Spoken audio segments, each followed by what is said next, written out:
Beyond the popular narrative of slavery and colonization I was taught in school and unfortunately at home, I discovered the rich history of Islam in West Africa, its fearsome empires such as Mali and Songhai and Sokoto, and its charismatic scholars and saints such as Ahmadu Bamba and Sheikh Ibrahim Niasse. They both represent a 1,000-year legacy born of the combination between traditional Islam and African culture, and I ended up becoming Muslim through the grandson of the latter, Imam Hassan Cisse, towards the end of 2007.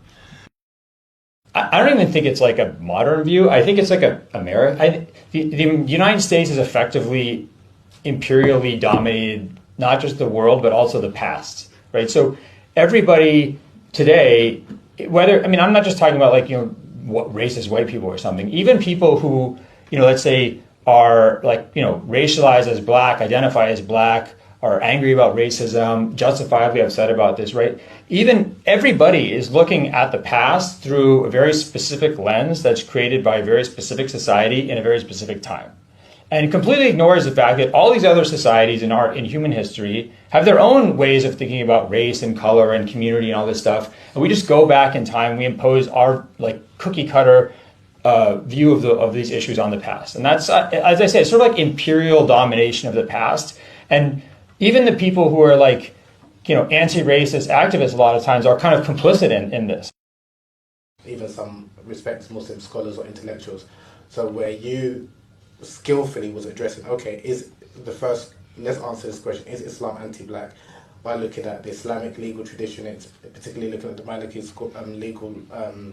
madhab, some writers from Sufi saints, as well as some other Muslim contemporary and ancient scholars have said in relation to blackness. So they're both exceptional reads for different reasons, but they both deal with the topic of blackness and Islam.